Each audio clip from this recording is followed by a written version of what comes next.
नमस्कार विद्यार्थी मित्रांनो, ज्ञानोदय कॉम्पिटिटिव्ह फोरममध्ये सर्वांचं स्वागत आहे. आज आपण प्रजनन ह्या टॉपिकवर काही महत्त्वपूर्ण असलेले प्रश्न पाहणार आहोत. या आधीचे व्हिडिओ जर तुम्ही पाहिले नसतील तर डिस्क्रिप्शनमध्ये लिंक दिली आहे, तेथे क्लिक करून पाहू शकता. चला तर व्हिडिओला सुरुवात करूया. आजचा पहिला प्रश्न आहे, अलैंगिक प्रजननात खालीलपैकी कोणती गोष्ट घडून येते? अलैंगिक प्रजननात खालीलपैकी कोणती गोष्ट घडून येते? 2 केंद्रांचा संयोग होतो, 2 जनक भाग घेतात, केवळ एकच जनक भाग घेतो, यापैकी नाही. तर आपला पर्याय क्रमांक 3 हा योग्य आहे. केवळ एकच जनक भाग घेतो. अलैंगिक प्रजननात केवळ एकच जनक भाग घेतो. पर्याय क्रमांक 1 बघा, 2 केंद्रकांचा संयोग होतो आणि 2 जनक भाग घेतात. हे दोन्ही लैंगिक प्रजननाचे उदाहरण आहेत. लैंगिक प्रजननासाठी वापरले जाणारे वाक्य आहेत. 2 नंबरचा प्रश्न, खालीलपैकी एकपेशीय सजीवांमधील अलैंगिक प्रजननाचा प्रकार कोणता? एकपेशीय सजीवांमधील अलैंगिक प्रजननाचा प्रकार कोणता? साधे विभाजन, द्विविभाजन किंवा बहुविभाजन, कलिकायन आणि वरील सर्व. तर पर्याय क्रमांक 4 इथं योग्य आहे, वरील सर्व. साधे विभाजन बघा, साधे विभाजन म्हणजे याचं योग्य उदाहरण आहे अमिबा. अमिबा काय? अमिबाचं दोन समान पेशीमध्ये विभाजन होतं किंवा एकसारख्या पेशीमध्ये विभाजन होतं. हे साधं विभाजन आहे. द्विविभाजन किंवा बहुविभाजन याचे उदाहरण पाहू. द्विविभाजनाचे 2 भाग आहेत, आडवे विभाजन आणि उभे विभाजन. आडवे विभाजनामध्ये पॅरामेशियम, जिनोअनू आणि क्लोरेला हे उदाहरणं आहेत आणि उभे विभाजनाचं उदाहरण आहे युग्लिना. बहुविभाजनाचं उदाहरण आहे अमिबा. अमिबा काय करतो? अमिबा त्याची छद्मपात आत घेतो आणि असा गोलाकार आकार तयार करतो. हा गोलाकार आकार तयार केल्यानंतर ह्या गोलाकार आकाराला पुटी म्हणतात आणि त्याच्यामध्ये काय होतं? केंद्रकाचं विभाजन होतं. असे छोटे छोटे केंद्रक तयार होतात आणि ही नंतर पुटी फुटून असे छोटे छोटे अमिबा तयार होतात. त्याला बहुविभाजन होतात. म्हणजे एका अमिबापासून भरपूर अमिबा तयार होतात, बहुविभाजन होतं.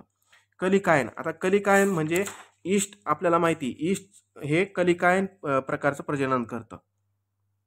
3 नंबरचा प्रश्न, खालीलपैकी बहुपेशीय सजीवांमधील अलैंगिक प्रजननाचा प्रकार कोणता? बहुपेशीय सजीव विचारले जातात आणि त्याचा अलैंगिक प्रजननाचा प्रकार. खंडीभवन, पुनर्जनन, मुकुलायन, क्लोनिंग. तर वरील सर्व हे आपलं योग्य उत्तर आहे. खंडीभवन म्हणजे काय? फ्रॅगमेंटेशन. फ्रॅगमेंटेशन म्हणजे त्याचे तुकडे तुकडे होतात. याचं योग्य उदाहरण आहे स्पायरोगायरा, जे शैवाल आहे, स्पायरोगायरा. पुनर्जनन, पुनर्जननचं योग्य उदाहरण आहे प्लॅनेरिया. पुनर्जननचं योग्य उदाहरण आहे प्लॅनेरिया, म्हणजे ज्याचे तुकडे तुकडे तयार होतात आणि प्रत्येक तुकड्यापासून नवीन जीव तयार होतो, त्याला पुनर्जनन म्हणतात. मुकुलायन, मुकुलायनला इंग्लिशमध्ये म्हणतात बडिंग.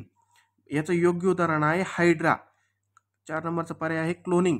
क्लोनिंगचं योग्य उदाहरण आहे डॉली मेंढी, डॉली शीप. 4 नंबरचा प्रश्न, मानवात गुणसूत्राच्या एकूण टिंबटिंब जोड्या असतात. मानवात गुणसूत्राच्या एकूण टिंबटिंब जोड्या असतात. तर पर्याय क्रमांक 3 इथे योग्य आहे. एकूण 23 जोड्या असतात आणि एकूण गुणसूत्रे जर विचारले आपल्याला तर ह्याच्यात डबल 46 गुणसूत्रे असतात. एकूण 46 गुणसूत्रे आणि जोड्या विचारल्या तर 23 जोड्या. 5 नंबरचा प्रश्न,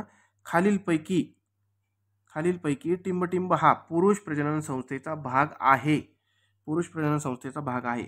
अंडाशय, वृषण, योनी आणि गर्भाशय. तर पर्याय क्रमांक 2 इथं योग्य आहे.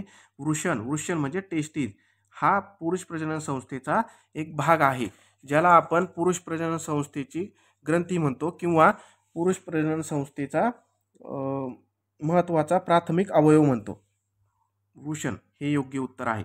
बाकीचे अंडाशय, योनी आणि गर्भाशय हे स्त्री प्रजनन संस्थेचे अवयव आहेत.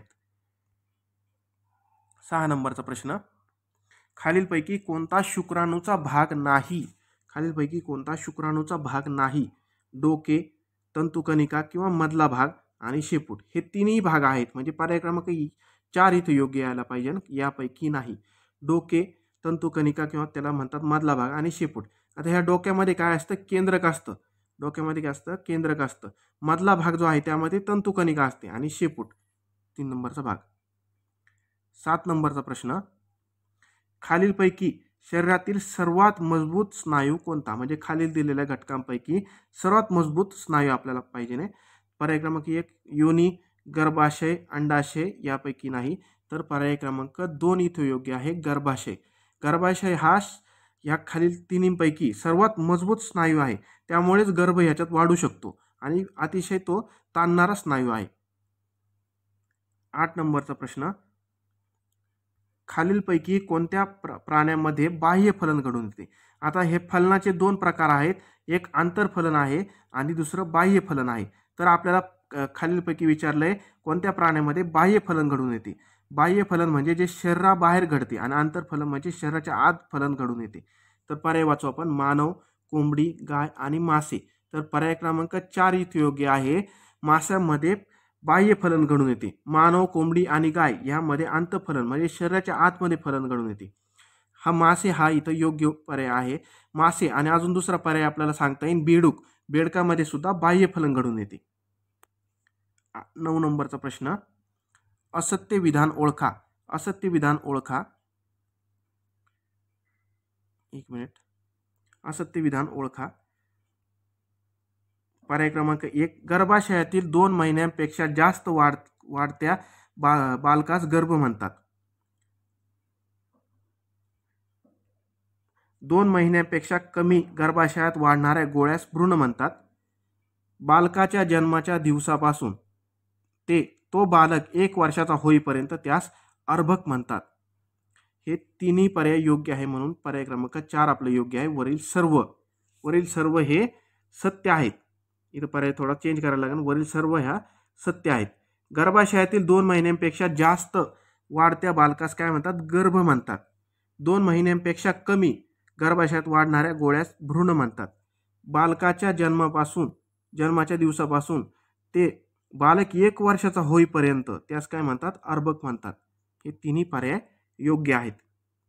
10 नंबरचा आणि शेवटचा प्रश्न आहे, गर्भाशयातील युग्मनजापासून परिपक्व गर्भ तयार होण्याच्या टप्प्यांचा योग्य क्रम लावा. आपल्याला योग्य क्रम लावायचा आहे. ह्या खालील दिलेल्या पर्यायातून स्थापनीयता, गॅस्ट्रुलेशन आणि क्लिव्हेज ह्यातून योग्य पर्याय लावायचा आहे. तर बघा, पहिला क्रम जो आहे, पहिला टप्पा जो आहे त्याला म्हणतात क्लिव्हेज. ह्या क्लिव्हेजमध्ये काय होतं? युग्मनजचे पेशी विभाजन होतं. 16 पेशींचा गोळा तयार होतो, त्याला काय म्हणतात? मोरुला म्हणतात. आणि ह्या मोरुलाचे विभाजन होते पुन्हा, त्याला म्हणतात ब्लास्टुला. ती पहिली स्टेज झाली क्लिव्हेजची.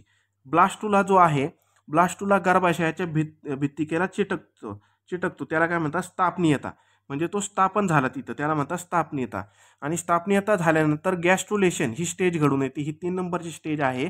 यामध्ये काय होतं? ब्लास्टुलाचे रूपांतर गॅस्ट्रुलामध्ये होते, त्याला काय म्हणतात? आणि त्यानंतर त्याचं काय होतं? भ्रूण तयार होतो. म्हणजे ही पहिली स्टेज आहे, ही 2 नंबरची स्टेज आहे आणि ही 3 नंबरची स्टेज आहे. म्हणजे क, अ, ब हा पर्याय योग्य आहे. म्हणजे पर्याय क्रमांक 1 इथं योग्य आहे.